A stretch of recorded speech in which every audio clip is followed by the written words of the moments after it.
E aí, pessoal, vamos falar hoje da terceira partida do Campeonato Mundial entre o Carlsen e o Cariaquinho. O Carlsen jogou de brancas. Essa partida que foi a mais emocionante de todas. A gente teve quase 80 lances.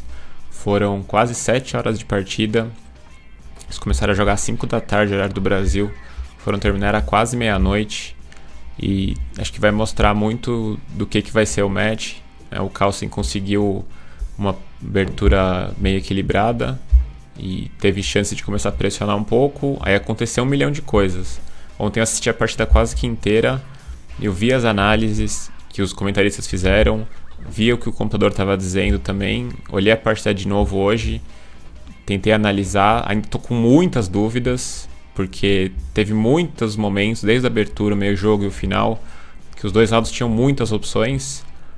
E eles, mesmo com esse tempo, né, que eles estão jogando, que é 1h40, né, depois 1h40 para cada jogador, mais 50 minutos no lance 40, depois eles ganham mais 15 minutos no lance 60. Então, se você somar tudo, que nem eu tinha falado no primeiro vídeo, cada jogador vai ter mais ou menos 3 horas, entre 3 e 4 horas para jogar a partida inteira, né? Acho que 3 horas e meia em média, se a partida for bem longa, que nem aconteceu. Então, mesmo assim, dois dos melhores jogadores do mundo, eles fizeram erros ontem, com certeza.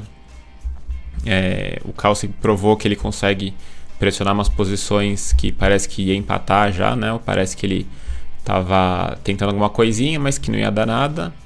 Mas sempre tentando procurar uma posição desbalanceada. Se vocês repararem, para ver, aconteceu isso. Na segunda partida, o Cariaquinho tentou um pouco, mas estava tudo muito simétrico, né? O Carlsen de brancas, ele sempre tenta desequilibrar de alguma maneira. E ele foi o que ele conseguiu fazer ontem, nessa terceira partida. Então, eu vou tentar mostrar algumas coisas que eu reparei. A partida é muito longa mesmo, então tem muitos momentos. Certamente teve muita coisa que eu deixei de ver, que se vocês quiserem colocar nos comentários, vocês fiquem à vontade. A partida vai estar na descrição para vocês verem no navegador e também baixar em PGN, quem quiser fazer uma análise mais detalhada. Então, como eu comentei, eu achava que o Carlsen não ia repetir a Trompovski na terceira partida, e ele jogou E4, que acho que é o lance que ele mais fez ao longo da vida dele. Ele já tentou de tudo, né? Todo mundo sabe desse estilo dele, mas ele voltou pro E4, que é o lance que ele mais gosta, eu acho. E o Cariaquinho jogou E5. E eu achava que ele ia jogar siciliana. Não lembro exatamente quanto que o Cariaquinho tem de experiência na Ruy Lopes, na berlinesa, que foi exatamente a variante que ele jogou, que é o que esperavam que o Carlsen jogasse, né? Na verdade foi o que o Cariaquinho jogou. Ele costuma jogar mais siciliano, o Cariaquinho, mas sinto que ele vai seguir jogando esse E5. Porque ele deve ter trabalhado muito em cima disso, estudado muita coisa, e não dá tempo de ficar mudando também, principalmente de pretas, né? E principalmente um cara que nem o Cariaquinho, que é muito fiel ao que ele joga, né? Muito correto nas decisões, ele não vai mudar essa abertura, não. Então, cavalo F3, cavalo C6 e aí bispo B5, que nem o Cariaquinho jogou na segunda partida. E agora o Cariaquinho de preta jogou cavalo F6, né? O Carlsen tinha jogado A6. E roque cavalo por E4. Essa é a variante berlinesa. Então, depois de cavalo E4, tem o D4, que é o lance principal, que inclusive eu comentei na última partida, cavalo D6, as brancas trocam e entra nesse final, né? Depois de dama por D8, rei por D8. Essa variante principal da berlinesa, que é um final desequilibrado também, mas provavelmente uma posição que o Carlsen não sentiu que ele devia entrar com o Cariaquinho, não sei. Ele jogou uma posição que é para ser mais simétrica, né? Ele jogou torre 1, cavalo volta para D6, cavalo por E5, né? Naturalmente não dá para capturar o bispo, parece que está caindo, porque cavalo por C6 é descoberto e ganha a dama. Então bispo E7 é natural, né? Para acelerar o desenvolvimento. Bispo F1, agora o bispo estava ameaçado. Cavalo por E5, torre E5, roque. E aí D4. Então é uma posição totalmente simétrica. Quanto à estrutura de peões, né? As brancas têm um pouco mais de iniciativa, um pouco mais de desenvolvimento, porque as pretas acabaram de rocar agora. E o principal da posição das pretas, que as brancas podem tentar explorar, é o cavalo de D6, que está numa situação um pouco esquisita, né? Se tivesse um peão preto em D5, estaria excelente. Se o peão pudesse pular, que não é o caso, o bispo estaria saindo de C8 já e o cavalo estaria numa posição ótima em D6. O problema é que o cavalo atrapalha o desenvolvimento. Então foi jogado bispo F6 para expulsar a torre, e é aqui que começa o primeiro momento da partida, né? Quem quiser ver a análise depois em texto, tem bastante detalhada, né? Eu não vou falar tudo que está escrito lá, mas quem quiser depois baixar o arquivo, tem as análises. Inclusive tem uma partida que eu analisei para o Chessbase, que é uma partida muito parecida, que eu até vou mostrar aqui porque tem a ver com o jeito que o Carlsen queria chegar uma posição que o Carlsen queria atingir de brancas. E o lance normal aqui é torre 1, né, que é a volta mais natural da torre. E aí depois de torre 8, tem vários lances, né? Aí tem muita coisa para comparar, né? Porque o Carlsen jogou torre E2, que é muito surpreendente, né? Geralmente a torre volta para a primeira fila, né? Seria mais natural para ela ficar, vamos dizer, menos exposta. Mas vamos entender um pouco dessas diferenças. Mas torre 1, torre 8 seria o lance normal, né? Caso ele tivesse jogado torre 1. E aí as brancas tem várias opções, né? Quem tiver mais interesse sobre a variante, quem joga isso aqui de brancas ou de pretas, pode olhar no arquivo que eu coloquei essas análises dessa partida que eu comentei, que é do Vachier Lagrave contra o Ponomariov, esse ano também, no torneio de Dortmund. Seguiu o cavalo C3 na partida, que é tipo uma ideia para sacrificar o peão de D4, que foi mais ou menos o que o Carlsen queria chegar. A variante bem normal aqui, que seria bispo F4, né, ameaçando capturar o cavalo em D6, as pretas trocam, torre 1, cavalo E8. Com a ideia simples de jogar D5. E depois tirar o bispo do C8 e voltar o cavalo para D6, uma posição totalmente igual, né? Então a primeira coisa que o Carlsen queria era evitar isso. Então o que ele fez? Ele jogou torre 2. Né? Tem muitos poréns nisso tudo, tá? Eu vou dar uma resumida do que eu acho bem importante. Então torre 2. E aqui ele jogou. Aqui o cara aqui pensou bastante já, que esse lance na verdade não é uma novidade. Mas ele não estava esperando. Torre 8, que seria o normal, né? Para seguir o plano igual que eu mostrei na outra variante. Agora bispo F4. Mesma coisa, aí torre por E2, dama E2. E agora se cavalo E8, né, capturar em D4 é sempre muito perigoso. Porque as pretas estão sem desenvolvimento. Também é uma opção a ser analisada, mas é bem perigoso. Mas vamos dizer que as pretas queiram jogar de um jeito bem sólido, né? Cavalo E8 com ideia de D5. Aí as brancas jogam cavalo C3. Sacrificando o peão de D4. Agora a diferença é a seguinte, se jogar bispo por D4, que é um lance que chama atenção, porque o peão está caindo, né, agora é um pouco diferente. Porque né, nessa variante aqui, se eu capturar o peão direto, eu posso capturar em D6. Essa posição aqui eu acho que é mais problemática para as pretas. E depois eu sigo desenvolvendo, de alguma maneira eu posso recuperar o peão, e a estrutura das pretas é bem difícil. Mas vamos pensar em cavalo E8, cavalo C3, bispo D4.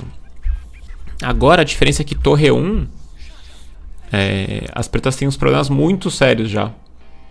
Porque tem um problema do cavalo em E8, né? Que não analisei, não aprofundei muito, mas eu vi que a vantagem das brancas já era decisiva, né? Batendo o olho aqui, uma coisa que já me chama a atenção, se jogar cavalo F6, no mínimo bispo por C7 seria um jeito bonito de ganhar um peão, né? Porque se dama por D6, dama E8, entregando quase todas as peças, mas mate prevalece.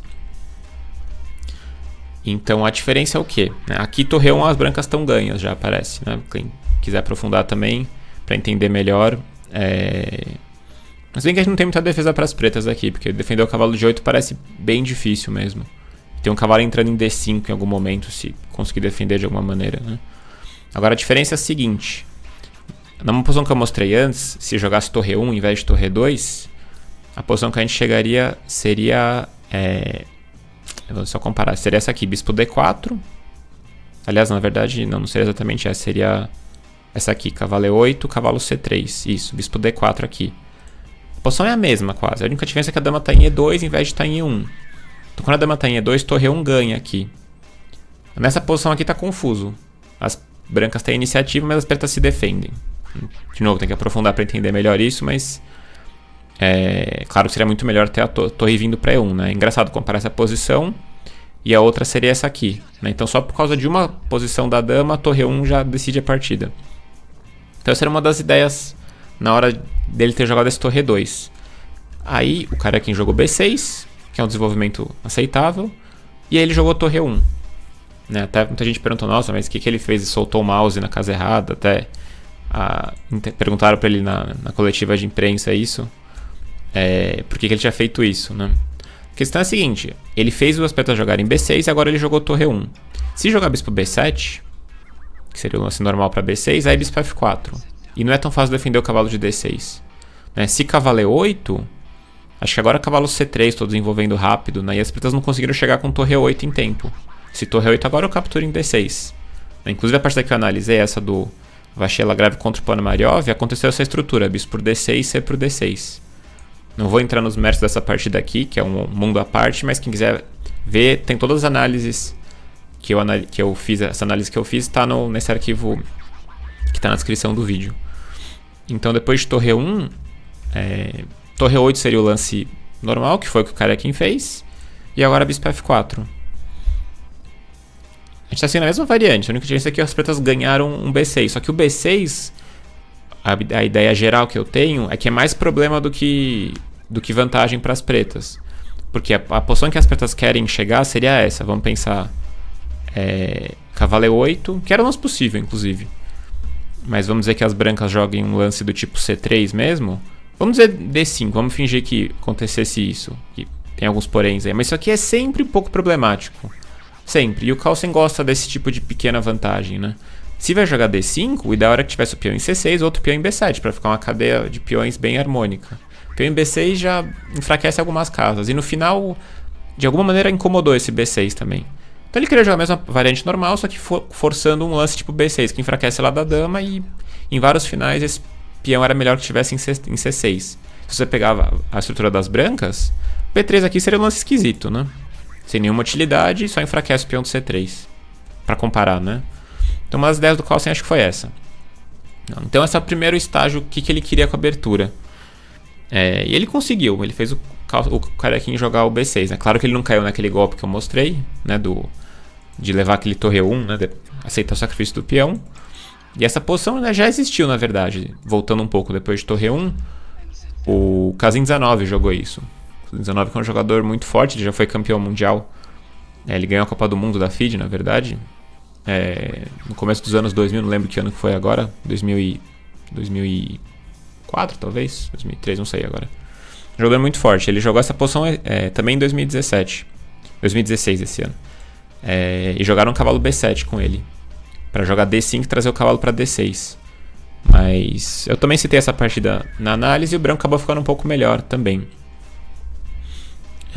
Porque as peças demoraram um pouco para se ajeitar e as brancas conseguiram uma iniciativa de peças aqui. Foi cavalo A3, D5, C3, cavalo C2 e cavalo E3 e cavalo G4. As brancas ficaram um pouco melhores, né? Todas essas variantes aqui estão trabalhando em cima de pequenas vantagens, né?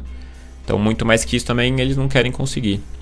Também é difícil, não tem como conseguir, na verdade, né? Com as preparações de hoje em dia, com a profundidade de hoje em dia. Mas vamos para a partida agora. Ainda estamos muito nessas análises do torre 2, torre 1, né? Então chegou nessa posição torre 1, ele jogou torre 8, bispo F4, trocou e está ameaçando capturar em D6. Nesse bispo B7 é aquela partida que eu comentei, do Vachier Lagrave contra o Ponomariov, bispo por D6, e as brancas sempre têm alguma vantagem posicional, né? O plano a longo prazo seria jogar G3, bispo G2, trocar o bispo de cada das brancas, e jogar contra o bispo de F6, que é uma peça bem limitada, né? E a estrutura de peões sempre vai ser, de alguma maneira, problemática para as pretas. Mas ele jogou dama E7, normal. Desenvolveu a dama, evitou que acontecesse a captura em D6. Aí cavalo C3, bispo B7, trocou as damas em E7. E as brancas têm uma... Não sei nem se chega... vamos dizer, estão um pouquinho mais confortáveis, porque as pretas não estão numa posição totalmente harmônica ainda. Mas a posição ainda dá para se jogar com uma igualdade, né? Mas como eu já falei várias vezes, igualdade está muito longe de empate, são coisas totalmente diferentes. Ele jogou A4, para incomodar um pouco a lá da dama, A6 e G3. E ele quer jogar bispo G2 em algum momento. Repara que a questão de forçar o A6, porque o A5 é sempre um pouco incômodo se chega aqui, né? Não tem uma reação ideal contra A5. Porque se trocar, enfraquece tudo, não pode avançar. Vai ter que ficar de olho em capturar aqui ou ficar avançando em A6. São ideias que o branco pode ter. Então A6 é natural. E aí G3, para jogar bispo G2. Então quando eu troco os bispos, vai ter um cavalo entrando em D5. E todas essas mexidinhas na estrutura aqui são pequenas fraquezas que o Carlsen tá satisfeito de ver, né? Mesmo na coletiva de imprensa ele falou que se sentiu melhor a partida inteira, desde a abertura. Mesmo até o momento que o Karjakin fez um erro um pouco mais sério. O Carequinho jogou G5, mudou o caráter da posição, ele não quis ficar esperando essa troca em G2, né? Ele não achou uma casa ideal para o cavalo de D6, mesmo porque tem um peão de C7, né? Então não tá tão fácil para jogar de pretas. O cavalo de D6 tem que sair em algum momento, né? Porque ele tá atrapalhando um pouco as coisas, né? Deixar os peões na segunda ali não tá muito legal. E como ele não tem cavalo 8 seria muito passivo, né? Parece. Então ele jogou G5, que interessante. Se as brancas voltam o bispo para D2, aí as pretas deram uma respirada já. Se bispo D2 por bispo E3, já tem um cavalo F5. Então um jogo de peças mais à vontade para as pretas, né? Mas o Carlsen trocou e bispo G2. Ele está confiando que o cavalo vai ser um pouco melhor que o bispo. E trocaram os bispos em G2, não tinha muita opção. E esse final, que tá um pouco mais confortável para as brancas, eu diria. E aqui faz toda a diferença esse peão tá em B6. Né? Se tivesse um peão em C6 ou outro em D5, aqui as pretas não teriam do que se preocupar. Mas isso aqui sempre pode ser algum probleminha, o cavalo pulando, né?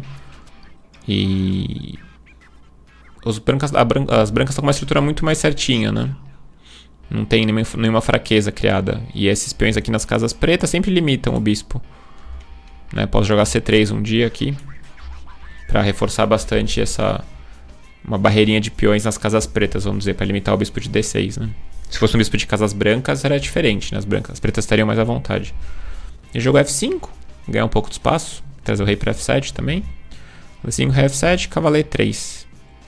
E esse peão de F5 vai ser meio que um alvo. Jogou rei F6, cavalo C4. E aqui o primeiro momento, que ele podia jogar um torre E8, talvez. Chega naquela estrutura que eu comentei que pode ser problemática, mas no final de torres sempre está aos poucos se aproximando de um empate. E tem menos jeito das brancas explorarem esses peões fracos, né? A única maneira seria jogar um torre A3, torre B3. Mas no caso de torre A3, torre E2. E parece que as pretas têm iniciativa suficiente aqui. Depois torre D2 incomodando o peão de D4.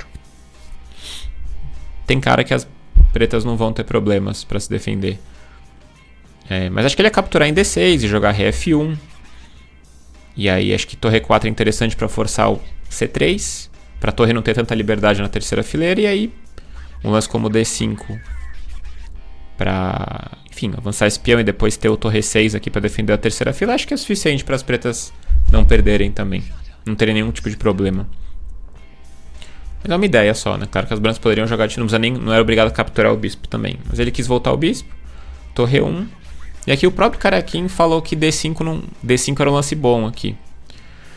Na opinião dele. Mesmo que cedendo essa casa de E5 e bispo D6.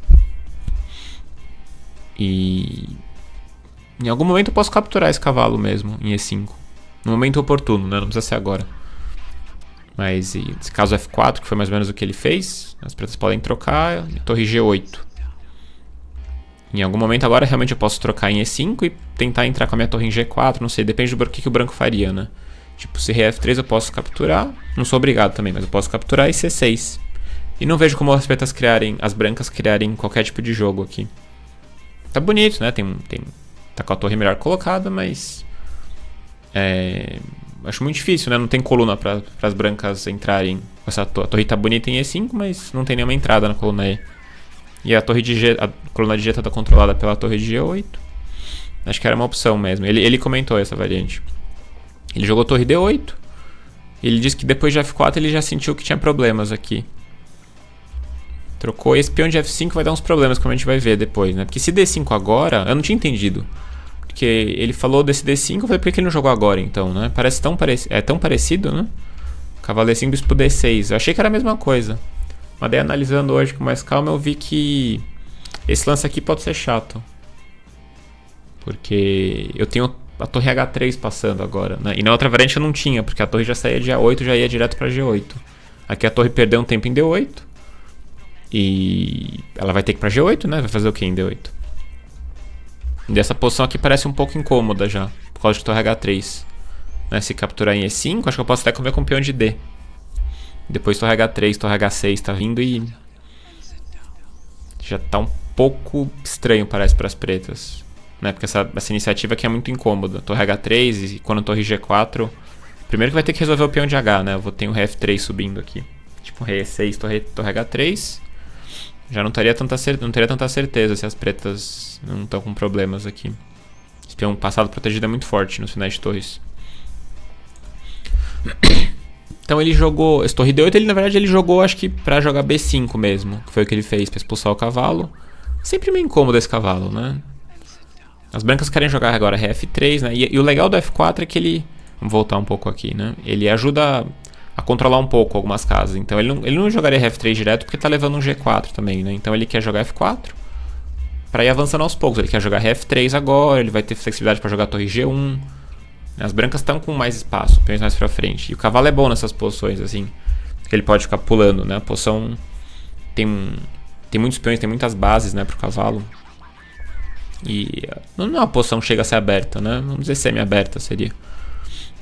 Mas B5 ele quis jogar porque quando o cavalo E5, acho que o peão de D teria defendido já. Não sei se foi essa a ideia da torre D8. Mas o Carlsen trocou e cavalo E3. E no mesmo momento que expulsou o cavalo, jogou C6, F3. Tem a coluna de A agora, que as pretas têm que ficar de olho também. Né? Claro que as pretas podem usar essa coluna, mas é mais uma coluna para as brancas, na verdade. Porque torre G1 é mais sério do que torre A8. Né? Torre A8, a coluna de A, na verdade, não é muito útil para as pretas no momento. Em compensação, a torre de G a coluna de G é mais perigosa. Porque eu tenho o peão de F5, né, que é um alvo já. E o próprio rei de F6 pode levar cheques, ataques, né? Então isso aqui é uma ameaça bem séria já. Torre G5 para ganhar o peão de F. E mesmo torre G8, né, incomodando. O cavalo em E3 fica muito bem aqui, porque ele repara que os peões de F4 estão fazendo tipo um escudo, né? Então o bispo não pode atacar esse cavalo. E ele tá ali quieto atacando o peão de F5, né? E eventualmente até pulando para D5, que é uma casa que ele acabou usando depois. É sempre importante usar casas seguras para as peças, assim, nesses finais. O rei F3 tá bom, não tá levando cheque nem nada, né? E aqui que era o momento que o bispo H6 foi comentado na análise, né? Que defende torre G5 e torre G8. Só que na análise, na coletiva de imprensa, os dois sentiam que isso aqui tava chato para as pretas. Porque tem um torre H3 em algum momento, né? Porque eu tô atacando o bispo de H6, vou ter cavalo por F5 em algum momento.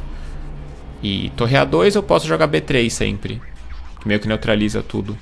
Né? E torre F8 acho que eles comentaram que esse torre H3 rei G6 e agora não tem o cavalo por F5, né? Porque a torre de F defende, né? Se a torre estivesse em outro lugar, o cavalo F5 ganharia o peão. Porque eu vou ficar com o bispo em H6 no ar depois. E essa posição, eles estavam analisando que as pretas não tem muitos lances, que é curioso. Porque se mexer aqui, esses peões lá da dama é perigoso, o rei não pode mexer, o bispo até pode mexer, mas na verdade não pode, né? Porque se eu voltar pra cá eu posso ter cheque e torre G5, né? Então, é claro que as pretas podem tentar um contra-jogo, não sei, mas à primeira vista ele sentiu isso. E uma coisa que eu reparei no Karyakin ontem, que ele é realmente um dos melhores, se não o melhor jogador de defesa nessas posições inferiores, mas a defesa ativa, que eu acho que é o forte dele. Essa posição ele não quis jogar o bispo H6, ele quis buscar uma coisa mais ativa. E claro que era muito difícil entender o que ia acontecer, mas acabou sendo o primeiro motivo dos problemas dele. Ele jogou torre A2 aqui, ele quis tentar ativar a torre, né? Mas é difícil dizer que o bispo H6 era melhor, porque essa posição é incômoda. E não importa, o computador diz que essa aqui tá igual, a outra tá um pouco pior, mas o computador não sabe bem o que dizer, ele dá uma avaliação pequena para um, pro outro. O negócio é ter lances fáceis ou difíceis, né? Se tiver que jogar torre F8 aqui, talvez o branco não consiga criar além disso também, né? Agora, não sei, se tem como expandir ela da dama, acho que não, mas talvez torre H3 mesmo, e agora teria que pensar alguma coisa. É que eu não tô conseguindo ver de primeira como que as brancas melhorariam, né? Porque também minhas peças estão na atividade máxima. Mas ele acabou tomando uma decisão muito mais humana, né? Que é ativar a torre dele também. Bispo H6 não era natural. Não sei nem se era de fato melhor. B3 e aqui ele jogou C5. De novo, nesse espírito de buscar um contra-jogo mais ativo. De novo, é capaz de ter sido outro motivo para ele ter uma posição com mais dificuldades depois. Na verdade, ele ainda não vai ficar perdido, mas ele vai ficar ele vai acabar perdendo um peão que as brancas vão entrar com muito. Vai ser muito forte a entrada em G8. O torre G8, que é o que ele está ameaçando agora. Inclusive torre G5, né? Ele quis tentar descoordenar um pouco as brancas aqui, ou criar um desconforto na posição, né? Então ele jogou C5. Parece que D5 era uma opção aqui. Isso tudo são análises com auxílio do computador. Aqui eu realmente não estava conseguindo enxergar como que ele jogaria diferente. Então D5, depois de torre G5. E aí rei E6. Essa é uma defesa muito difícil já. Porque esse torre por F5, bispo G7, né? E o peão em D5 foi bom porque evitou o D5 das brancas. E se jogar C3 tá caindo em H2, né? Então as pretas deram uma soltada. E até mesmo uma posição como torre H5, bispo G7, cavalo F5, bispo F6, interessante, que as brancas estão presas de repente. Mas isso era muito difícil de mexer esse peão de D. E era uma coisa muito decisiva, assim não tem como voltar o peão mais, né? E isso aqui tem cara que pode estar errado para as pretas mesmo. Tem que lidar com torre G8 também agora. Ele jogou um lance mais humano de novo, C5. Pra tentar mobilizar um pouco os peões. E se der C5, bispo C5, atacando o cavalo de E3, né? Mas aí torre G8. Rei F fino, né? Pra atacar o bispo com cheque. Se jogar C por D4, eu acho que troca mesmo. Quando rei E7, né, ameaçou a torre e o cavalo. Torre por F5, D por E3. E aqui o material tá igual, mas eu posso jogar inclusive um lance como torre C5 para manter minha base aqui, capturar o peão de E. E vamos jogar mais sem lances, né? Tentar ganhar um peão e pressionar esse peão de B também. Isso aqui parece bem problemático para as pretas. Bom. Então ele não podia comer, ele jogou F7, não podia capturar em D4. E aí torre G2 exclama. Esse foi um lance fino. Porque defendeu a base de C2, ameaçou o peão de F5. E agora as pretas comeram em D4. Jogaram C por D4. Entregando o peão de F5. É claro que comeram o peão de D4, mas acho que a sensação do carequinha é que ele ia conseguir ativar bem as peças.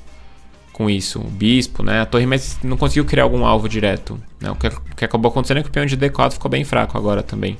Então essa sequência não foi legal, ele tinha que ter ficado numa defesa mais passiva. Parece que era, segundo o que aconteceu na partida, segundo o que os analistas comentando, segundo o próprio computador, parece que era mais preciso mesmo ele ter jogado bispo H6. Ou ter jogado aquele D5, mas era um lance difícil de fazer já. Então se você pensar aqui, você fala, não tinha nada branco. Posição totalmente igual. À primeira vista, talvez. Mas tem esses probleminhas já. Tem o peão de F5, né? O cavalinho E3 trabalhando melhor que o bispo de F8. E eu garanto que, assim, muita gente muito forte ia perder esse final de maneiras bem mais simples aqui. Porque já não tá tão fácil para as pretas. Então esse tipo de probleminhas pequenos, assim, é uma coisa que o Carlsen consegue criar que realmente é um diferencial, assim, que a gente não consegue ver em outra pessoa fazendo desse jeito. Você pode pegar jogando grandes mestres muito fortes, de 2.700, 2.750 posicionais, mas esse tipo de coisa, quando a posição parece que acabou já, né, criar coisas, vamos dizer, que você não encontra nos livros, né? Porque muita gente segue coisa dos livros, temas, né, bispo mal, estrutura melhor. O Carlsen não tá fácil você pegar um livro e falar, ó, isso aqui se encaixa nesse tema. Porque, ó, o bispo das pretas tem bastante liberdade, né? A estrutura das pretas não tá problemática, né? Tá igualzinho das brancas, se for pensar, né? A torre de A8 tá ativa, por que tá ruim, né? Na verdade não tá ruim, mas na prática tem alguns incômodos que a atividade das peças, das brancas, estão criando nas pretas. Principalmente o peão de F5 atacado, né? Mas isso é legal, ele não usa muitos padrões para chegar nas posições, né? Ele cria de um jeito meio diferente e depois ele joga de um jeito bem instrutivo, né? Mas como chegar lá é difícil, falar, o Carlsen fez isso e aquilo, né? É uma coisa que realmente só ele sabe fazer. E acho que só ele consegue, talvez, explicar, né? Não sei nem se ele consegue explicar também. Então vou jogar a torre A2, né? Voltando para a partida B3, C5. Torre G8, rei F7, torre G2, exclama. E aí C pro D4. E aí cavalo para F5. Se bispo C5, rei E4 aqui é uma posição, acho que difícil para as pretas. Porque eu posso capturar em D4 quando eu quiser. Meu rei tá entrando, né? E a torre de A não tá conseguindo criar nenhum contra-jogo especial. Então ele jogou D3, que foi uma chance prática muito boa. É que aqui o carequinho tá com uma posição difícil, tá com o peão a menos, ele começa a jogar lances muito bons, eu acho. Aqui que é realmente... Que até agora são os méritos do Carlsen, né? De conseguir incomodar numa posição que parecia que não tinha nada. E agora começam os méritos do Cariaquinho, eu acho, de se defender e criar dificuldades. Não deixar que a vitória do adversário seja fácil, né? Isso é uma coisa... Acho que defesa principalmente é isso, né? É achar maneiras que dificultem a conclusão do adversário. Então, depois de D3 quebrando a estrutura, porque finalmente a torre vai ter alguma utilidade em A2, na coluna A, na verdade. Ele jogou torre A1. Mas trocar as torres é possível, mas tem cara que seria pior, né? Porque os peões de D aqui, por exemplo, vamos pegar em vermelho, o de D3 e B3 estão em casa branca, né? Então o bispo não vai conseguir atacar de longe. Então trocando aqui, era possível. Talvez um bispo C5, tentar entrar com o rei, mas eles tinham pouco tempo aqui já. Era muito difícil tomar uma decisão tão séria como essa. E geralmente, final de peças menores com peão a menos costuma ser vitorioso. Pra quem tem um peão a mais. Manter as torres por conceito é melhor. Ele jogou torre A1 para ativar a torre. Ele voltou o cavalo aqui. Inclusive para fixar o peão numa casa preta. B4.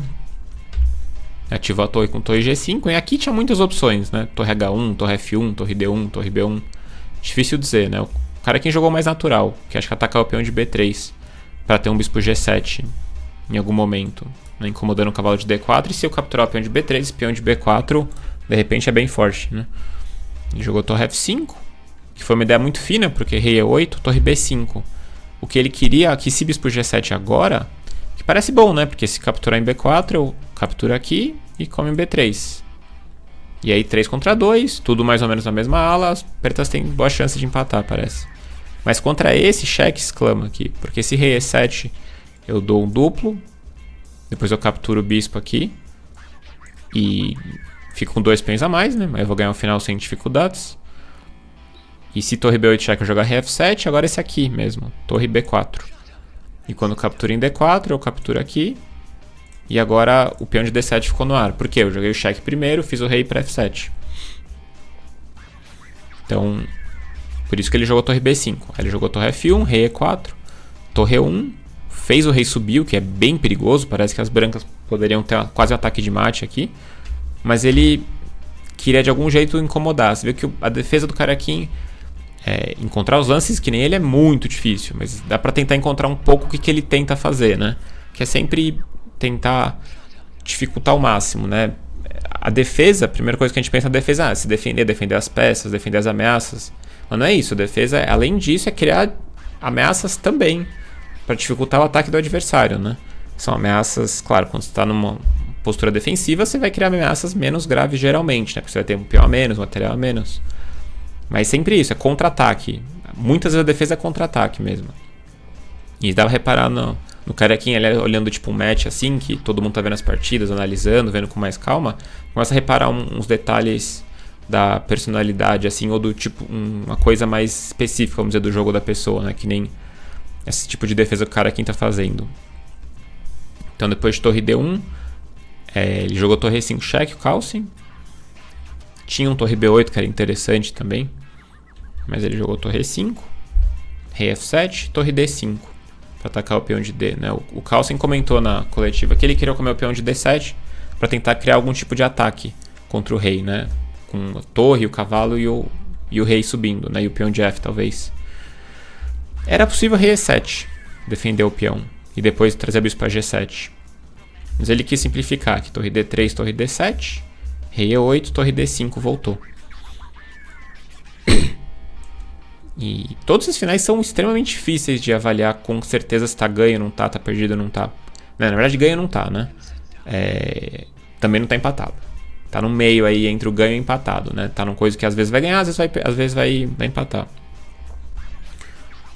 Uma coisa que já pode começar a ficar de olho aqui é que as pretas querem o quê? Querem trocar peões, claro. Quanto mais peão trocar, melhor. E se as brancas sobrarem só com torre e cavalo contra a torre, é importante saber que esse final é empatado, sem peões, né? Então inclusive foi um dos temas que o Cariaquinho usou várias vezes na defesa. Então por isso que é importante saber os finais teóricos, porque nos finais práticos você usa isso para tomar suas decisões. Né? Se fosse torre bispo contra a torre, também é empatado, mas aí na prática é muito mais difícil empatar. E os finais têm que ser estudados a fundo, né? Também é um mundo à parte. Mas é um tipo de final torre bispo contra a torre que já tem jogo. Muitos jogadores muito fortes já perderam esse final na prática, né? Então jogou torre D5. Ele quer de alguma maneira tirar o rei para E6, para E4, começar a avançar o peão de F e criar algum ataque contra o rei preto. Mas aqui eu gosto do jeito que o cara aqui colocou as peças bem lá atrás ali para não serem atacadas, né? Se o rei tá muito perto, o peão começa a andar com cheque, o cavalo com cheque, né? Então às vezes é legal ter as peças meio distantes assim. O bispo tá bem em F8, defendendo o peão de B4. E pronto para ativar em algum momento, né? Ele jogou torre H3, incomodar esse peão, cheque, e aí voltou. E aí bispo G7. A torre tá numa casa ideal, super ideal aqui em H3, né? Porque ataca aqui, essa fraqueza de H2 e o ponto de B3 também, né? Ameaçou o cavalo, cavalo C6. Né? Aqui era um momento importante que não adianta só ter uma noção de posicionamento de peças se você não calcula, né? Torre B3 aqui perderia de imediato por causa de cheque, que não é tão fácil de concluir de imediato que perde, né? Porque se rei G8, torre E8 ganha, né? Eu vou forçar bispo F8 e aí cavalo E6. Mas rei F8 parece que as pretas se defendem, mas cavalo E6 é muito chato aqui. Porque se rei G8 eu cravo o bispo de outro jeito, pela coluna aqui. E se rei F7 aí cheque. E rei G8 eu dou cheque. E cavalo entra em E6 de novo, né? E se jogar rei F8 aqui, imagino que cavalo H7 e rei G8, um lance como rei G6 deve ganhar muito fácil, né? Porque eu tô ameaçando torre 8, que é um mate totalmente indefensável aqui. Então torre B3 não é o momento. Então, ele jogou torre H5 cheque, um lance importante para piorar o rei das brancas. Rei G4 e torre C5. Tirar esse cavalo que fica querendo pular pra frente, pra trás, né? Então fazer o cavalo mexer. Esse cavalo B4, torre B5, exclama. O cavalo sai, eu vou comer o peão de B3. E aí tô querendo chegar no que eu quero, né? Que é trocar os peões e eventualmente conseguir sacrificar meu bispo pelos dois peões, né? Ou, enfim, por um peão, contanto que eu troque o outro e chegar no final que eu falei, né? Torre, cavalo contra a torre. Mas claro que o Carlsen quer ganhar, ele quer manter o máximo os peões. Então ele jogou cheque. Aí teve uma dança de cavalos aqui, deu cheque, voltou para E6. H5 é importante para piorar o rei das brancas. Porque ele pode em algum momento ameaçar um F5 aqui, né? Inclusive eu acho que é uma ameaça aqui. F5, torre por F5, né? Vamos fingir que as pretas passaram o lance, tá? Tem essa opção no chessbase, um dia eu ensino isso pra vocês. Então, vamos dizer que as pretas passaram o lance. Aí F5 cheque, torre por F5, cavalo F4 acho que ganha. Se eu não estiver enganado, porque se torre F4 ganha qualidade, se rei F6 única e torre E6, rei F7, aí cai a torre de F5 inteira. E F5 aqui poderia ser um pouco chato. Depois o cavalo vem pra F4, tô entrando com torre E6, né? Não sei. Então ele jogou H5 pra expulsar o rei das brancas, né? Não sei se dava tempo de fazer isso antes, acho que não. Rei F3 cheque. Rei E4. De novo não era tempo de comer em B3, porque cheque. Ganharia o bispo. E aí ele jogou o bispo F6. É um lance bem natural, né? Agora se F5, acho que rei F7. Agora mudou muito a posição, né? O rei saiu de G, né? O rei tá bem seguro em F7. Então o Carlsen não quis avançar por enquanto, porque o peão de F serve como escudo às vezes do rei, né? Evita algum cheque na lateral, eventualmente. Ele jogou torre 3 para defender o peão de B. H4, que difícil avaliar esse tipo de lance, né? Porque a gente geralmente não quer fixar o peão na casa preta, mas em alguns finais o peão acabou sendo super útil na defesa, inclusive, peão de H. E também, quando tem mais peças assim, é legal ter um peão defendido pelo seu bispo sempre. Esse peão não vai cair tão fácil, pelo menos, né? E não é um peão que atrapalha, que limita a força do seu bispo, né? Porque, enfim, é um peão de torre, né? Não um peão que atrapalha, né? Se fosse um peão central em E5, assim, aí ele realmente atrapalha o seu bispo, né? Mas aqui, acho que esse tipo de fixado é um lance bom. É H3. E ele jogou torre C1, que é um lance natural para continuar incomodando, talvez pela oitava fileira, né? O rei das brancas. E aqui uma análise que eu vi o cara aqui comentando com o próprio Carlsen na coletiva, é que a rei F7 era interessante. Porque primeiro ele estava com receio de cavalo G5. Aí captura em G5. Né? Porque na verdade, captura em G5 não, vamos com calma, né? Bispo G5 define totalmente a posição, né? Então ele só vai jogar isso se ele estiver bem consciente. Porque senão eu jogo rei G6 e tento continuar a defesa. Mas aí talvez cavalo F3, não sei. Agora bispo por G5, F por G5 e aí rei G6, que eu achei um lance sensacional que ele comentou. E realmente empata isso. Porque ameacei o peão de G. A única linha que pode ser boa para as brancas aqui é trocar as torres, né? Ameacei C2 fazendo dama. Ameacei coroar. Então rei D3 única. E aí rei G5. B4. Esse é um final bem legal. Quem quiser dar um pause aí no vídeo e pensar alguns minutos. Como que as pretas empatam aqui. Que realmente à primeira vista parece que as brancas ganham, né? Porque eu tô capturando o peão de C3, tô fazendo dama com o peão de B. E as pretas estão muito lentas para ir buscar esse peão ou para atacar o peão de H, né? Mas aí rei F4 exclama duas única. Porque se as brancas capturam em C3, agora perderam tempo para capturar o peão. Agora eu consigo entrar em G3, depois de B5, rei H3, B6, rei G2, B7, H3, B8, H2 é um final teórico de empate, que as brancas têm uma dama a mais, mas o peão na sétima de torre é suficiente para empatar. É outro final teórico, que nem eu falei, de torre cavalo contra torre, ou de torre bis contra torre, é outro final bem importante de conhecer. Essa é uma possibilidade. Outra possibilidade era jogar B5 direto. Agora se rei G3 não dá tempo, né? Porque eu tô fazendo dama ou lance antes. Só que agora eu volto para E5. E quando rei C3, rei D6 e rei C7. Esse peão não vai coroar, né? O peão de B sozinho. A chance das brancas é tentar ir atrás do peão de H. Aí eu jogo rei B6, rei F4, rei B5. Aí segue a variante forçada, né? Uma corrida. Rei G4, rei C6, rei H4, rei D7. Rei G5, rei E7. Rei G6, ameaçou rei G7 ganhando. Mas rei F8 as pretas conseguem chegar em tempo. Que é o canto... É a casa necessária para as pretas empatarem esse final de rei peão contra rei. Outro final teórico que é importante conhecer. Então você viu que um final teórico ajuda a decidir uma linha 15 lances antes, né? Mas acho que na hora acho que ele não viu tudo isso, ou ele reparou depois na análise que ele conseguiu empatar, então ele não jogou esse rei F7. Que era um lance legal, porque esse cavalo G5 ele tem que calcular tudo isso e ver que empata, né? Então como é difícil jogar um xadrez bem preciso, né? O que realmente não dá pra julgar quando você vê, ele não jogou o lance do computador, mas pô, ele é tão bom, como é que ele errou, né? É muito difícil, né? Que é uma linha de 15 lances. Ele pode ter errado aqui. Inclusive, acho que ele errou na partida, porque ele deve ter desistido dessa linha por algum motivo. Senão ele teria jogado isso. Ele jogou torre C1. Tentando incomodar aqui. Se F5, rei F7, acho que tá defensável a posição. Ele jogou cavalo F8, seguiu pulando com o cavalo, né? O cavalo não é só pra partida de ping isso. O cavalo é bom pra ficar pulando, incomodando, né? Força o lado da defesa sempre se preocupar de maneiras diferentes, né? Pra onde o cavalo vai. Poderia ir. Ele jogou rei E6, lance bom, né? Trocar em F6 acho que seria bem tranquilo para as pretas. O final de torres tende a ser igual, assim, tende a ser mais fácil de jogar do que esse aqui. A torre preta está muito ativa, né? E esses peões em H e B são muito bons aqui, porque eles incomodam, né? Vamos dizer, no caso de uma troca aqui, esses peões aqui podem ser um alvo. A torre de E fica mais ou menos obrigada a defender esses peões, né? Então a ideia basicamente das pretas é essa, né? Trocar uma peça menor, deixar a torre em jogo, que deve empatar, ou fazer aquele outro final que eu falei, né? Que é torre e cavalo contra a torre. Então a ideia estratégica das pretas seria essa aqui.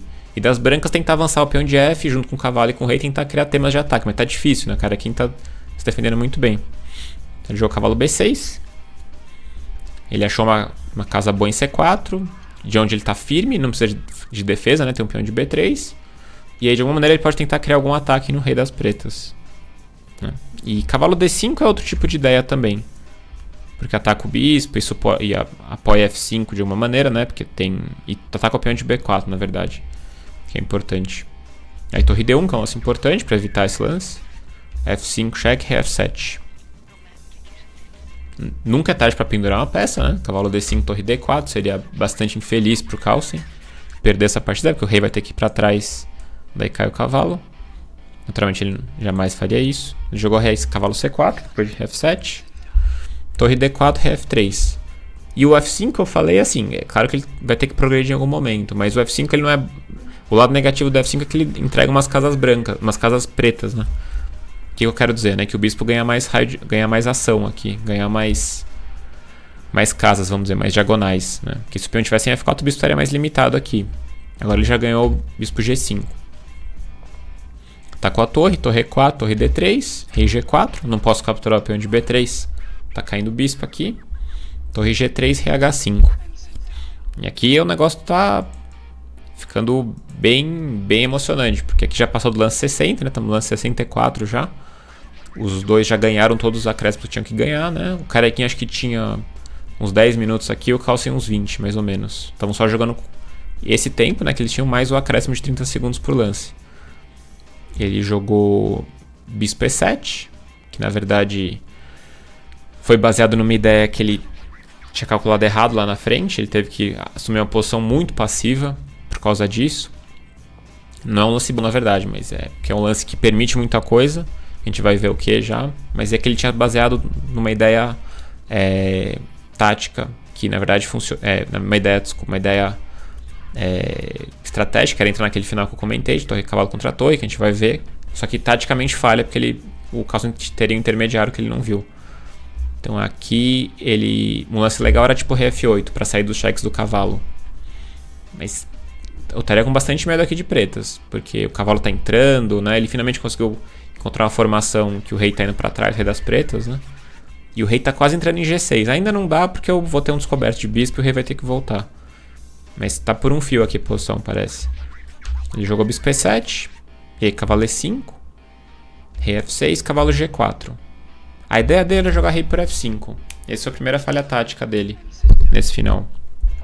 Porque se torre por E7, torre H3 e as pretas empatam, porque eu vou capturar o peão de B3 no próximo lance. E vou chegar naquele final que eu falei, né? Torre cavalo contra torre, né? Vamos supor que as pretas vão perder esses dois peões, porque não vai ser difícil capturar esses peões. E um lance do tipo torre E3, parece que defende os peões, eu troco. E rei E4. E parece que as brancas vão ganhar, porque vão defender o peão de B com o cavalo. O problema é que tem que cuidar com esse peão aqui. O famoso Schumacher, que já está chegando na sexta fileira. Então ele vai ter que... Vou jogar cavalo G4 para defender o peão, rei D3. E aí empata. Porque ele teve que gastar um tempo indo para lá da dama. Para lá do rei, na verdade, né? Difícil até falar agora o final, mas é lá do rei.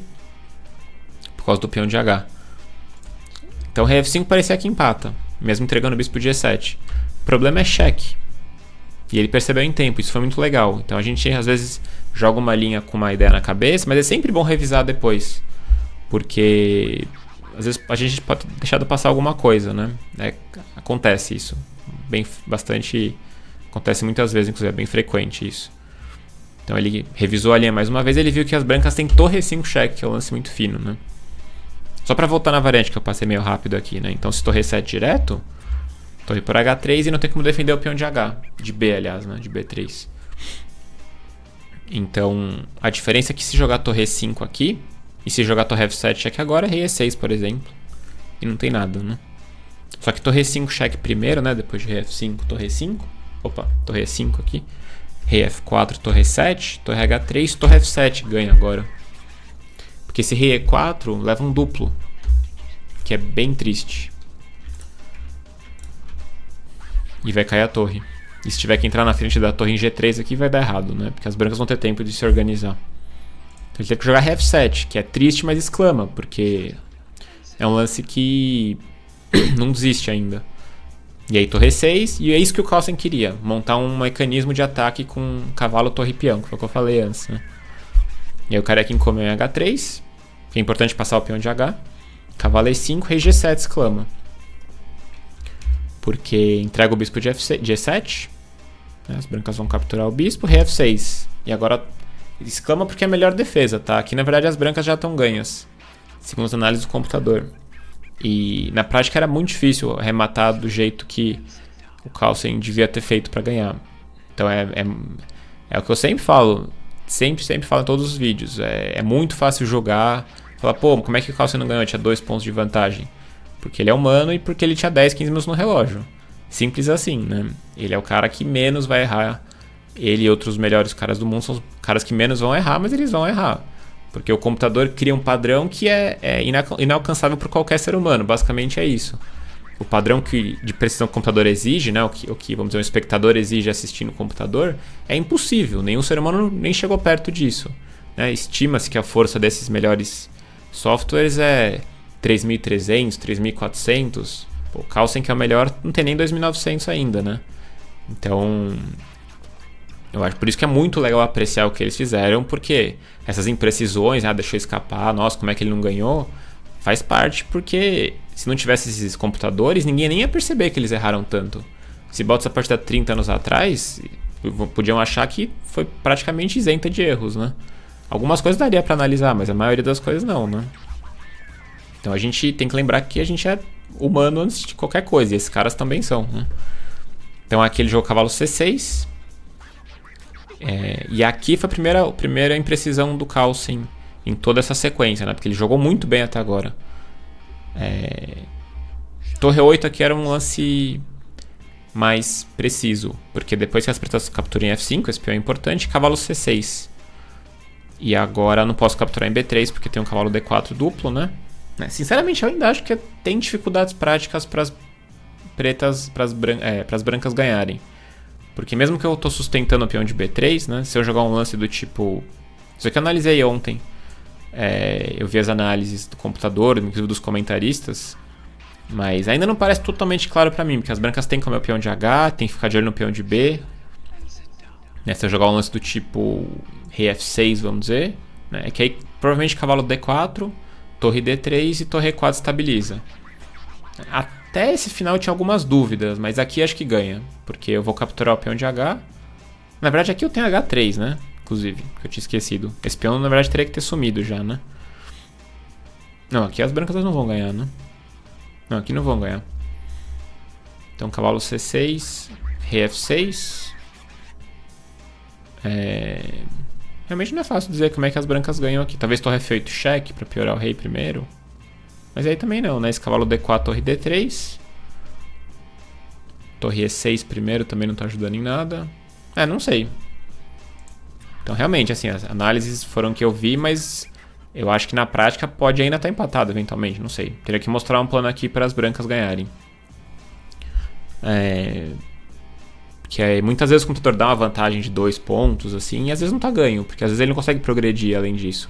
São posições de resistência que dá pra criar às vezes. Ele jogou cavalo C6 direto, e aqui os comentaristas tinham colocado uma defesa muito legal que era a torre C3. Pra fazer o cavalo mexer, porque agora se o cavalo sai tá caindo a torre. Então eu teria que jogar a torre E6, cheque. Rei por F5, cavalo D4. E aí rei F4, quer dizer, exclama não, é único, né? Mas é fino, toda a ideia é fina porque esse cavalo E2 duplo agora rei F5 ataca a torre de volta. E agora eu tenho problemas em B3. E se capturar aqui, rei por E6 empata. Porque eu vou ter que tirar o cavalo, vou avançar o peão de H, desviar o cavalo pra lá e vou capturar o peão de B3. Ainda teria que contar os tempos, mas na vez aqui tá empatado mesmo. Mas aqui o Cariaquinho jogou rei por F5, direto. E aqui também, aqui os comentários me impressionaram mesmo, né? Que o que eu tava acompanhando era em inglês o Svidler e o Eric Hansen. O Svidler todo mundo conhece, né? Acho que heptacampeão russo, talvez o hexacampeão russo, né? E o Eric Hansen é um GM de mais de 2.600, muito forte também. Eles acharam aqui uma das maneiras de ganhar que era a torre E1, mantendo a ideia do duplo em D4, né? Se as pretas capturarem. E o principal é que evita a torre H1 e essa marcha do peão de H, né? H3, H2, que é bem chato quando chegar esse peão, que foi o jeito que o Cariaquinho se escapou, né? Pra quem não gosta de spoiler, agora eu falei já, mas já estamos quase acabando o vídeo. Foi a maneira que o Cariaquinho usou pra se escapar do final, pra não perder. Então, pra escapar do final, na verdade. E depois de torre 1, aqui ainda desconfio que talvez as pretas tenham algum jeito de incomodar, mas o problema é que se a torre sair, eu jogo o cavalo D4 cheque e capturo o peão de H. E se eu capturar o peão de H, acho que as brancas vão conseguir ganhar mesmo. Mas tudo isso aqui ainda merece mais análises. Inclusive aquela variante primeira que eu coloquei, que eu vi que estava ganho segundo o computador, mas não adianta falar também se a gente não entender porquê, né? Por isso que eu acho tão... acho importante ver o análise do computador em algum momento, depois que você já analisou com a cabeça, assim. Mas é importante entender também, não adianta só falar, nossa, ele ganhava ali, mas por quê, né? Por mais irracional que pareça, o computador ele sempre tem uma lógica, né? O xadrez é um jogo lógico baseado no objetivo claro que é dar checkmate. Então todo o processo do computador vai ter algum sentido, por mais que pareça difícil de entender às vezes. Então jogou rei F5 e aqui tinha esse lance torre 1, que era um lance bem legal. Depois cavalo D4 cheque na hora oportuna e eu vou acabar ganhando o peão de H4 e provavelmente a partida. E ele jogou cavalo A5, que foi baseado numa ideia muito bonita, mas dá errado. né? Ele jogou torre H1, carequinha aproveitando. Torre B7. E agora ele jogou um lance muito fino, que é realmente impressionante aqui. Devia ter menos de 3 minutos aqui. Acho que ele tinha menos de 2 minutos aqui, inclusive. Acho que ele tinha 1 minuto e meio. E falaram na transmissão lá. Ele jogou torre A1 aqui, exclamaduas. Um lance impressionante pra ele achar com pouco tempo. Porque o natural é H3, né? Você nem pensa aqui, né? Você avança o peão logo. Aí rei H4, H2, parece que as pretas empatam. Por quê? Tô começando a tirar a torre e fazer dama. E quando encostar aqui, torre A1 empata, parece. Porque se capturar o peão como cavalo, e se eu tirar o cavalo eu faço dama. O problema é que cheque intermediário. Tem que tirar o rei. Cheque é cheque, né? E rei H2 e agora as brancas ganham. Porque defendeu o peão de B3, né? Vai ter algum trabalhinho ainda, vou ter que trazer o rei de H pro jogo. Rei, enfim. Aproximar o rei. Inclusive, eu vou colocar na descrição também uma partida que eu empatei. Não acabei nem olhando como é que foi. Eu sei que foi muito parecido. Eu joguei em 2010 ou 2012 a partida. 2010 acho que foi. Na Espanha, um final que era... Só que não tava assim os peões. Mas eu tinha torre e cavalo, ele só tinha torre. E era um peão contra um. E ele ficou de um jeito que eu não consegui trazer o meu rei. Muito parecido com isso, assim.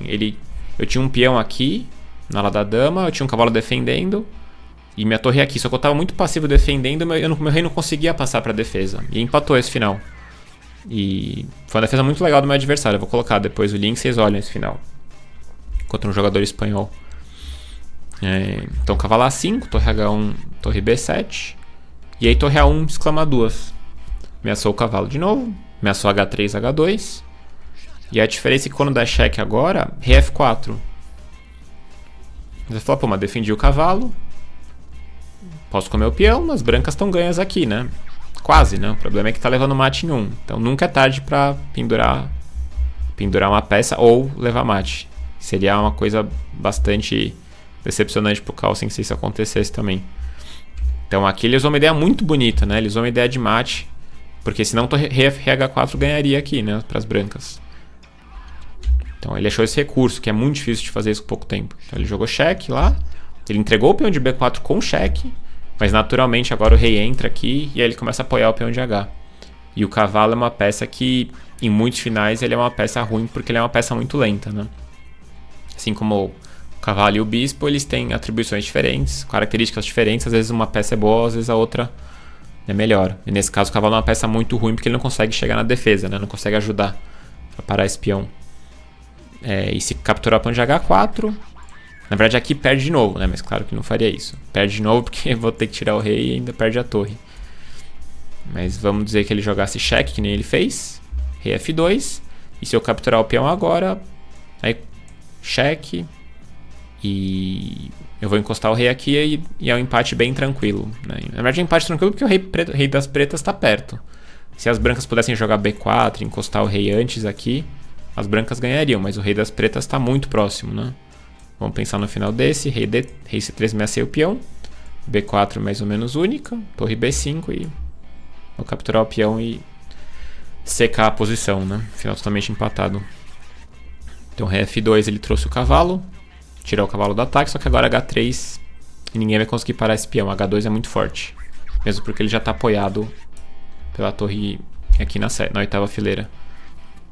Ele jogou torre H4 para evitar o peão. Rei G3 é importante, né? Porque rei G2 pode levar um cavalo E3 cheque, levar alguma palhaçada que ninguém quer levar algum golpe essa hora. Então rei G3, na dúvida, coloca numa casa diferente do cheque. Se ele tentasse trazer o cavalo aqui com esse, imagino que H2. E depois de cavalo F5, imagino que rei G2. Cavalo E3. Até rei F3 vai ser o suficiente para empatar, porque ameaça o cavalo e coroar, né? Mas rei G3 estaria bom também. Ameaça fazer dama e cavalo F5 e rei G2 empata do mesmo jeito, né? Mas aqui claramente ele já tinha desistido. Já sentiu que já não dava mais para ganhar. Então torre H4, rei G3. Torre G4, rei F2. Também longe de qualquer tipo de cheque, né? Então rei F3 seria dar chance ao azar, né? Sem motivo nenhum. Então jogou torre F2 e empataram. 78 lances em quase 7 horas de partida. E muito impressionante que os dois fizeram, acho, né? As imprecisões não importam. Claro que se fossem muitas importariam imprecisões, mas foram poucas. Fizeram muitas coisas muito difíceis, né? O Carlsen conseguiu criar coisas onde parecia realmente que a posição caminhava para um equilíbrio, né? sempre mantendo um desequilíbrio cavalo contra bispo, né? Mas mesmo assim, parecia que o Carequinha ia conseguir colocar as peças dele em jogo e neutralizar qualquer tipo de tentativa, mas não foi assim. E aí começou uma defesa muito firme do Cariaquim. E se você pegar para ver quem assistiu o vídeo, quem viu depois as fotos, gravações, dá para ver como o Cariaquim se porta assim, uma tranquilidade incrível. E ele realmente não quer perder nenhuma partida, né? Então se você tá perto de perder, você fica um pouco mais tenso, nervoso, né? Você fala, não, agora eu vou tentar me defender, o cara fica mais... Mas ele não tá nem aí, ele fica muito ali, sempre com a mesma expressão e uma postura boa, super tranquilo. Ele falou que tava difícil a posição em vários momentos, mas que tava muito aliviado de ter conseguido se defender, né? Então, bom, acho que promete muito match depois dessa partida, né? Foi uma vitória psicológica, de certa maneira, do Cariaquim, porque ele deve estar numa ascensão agora, né? Porque conseguiu salvar um meio ponto super importante. E o Carlsen queria ter feito ponto, mas não acho que ele vai ficar abalado assim, né? Eu vejo ele um pouco mais emocional que o Cariaquim, mas ele vai jogar, acho que bem sólido de pretas hoje, né? A quarta partida. E vai depois começar de novo. Claro, se tiver alguma chance ele vai tentar ganhar de pretas, né? Claro. Mas primeiro ele respeita bastante a preparação do Cariaquim, vai tentar neutralizar. E depois de brancas vai tentar de novo essa mesma história, que nem a primeira partida. Uma posição um pouco desbalanceada, tentar pressionar de alguma maneira e colocar pressão, até que ele quer fazer o Cariaquim errar, né?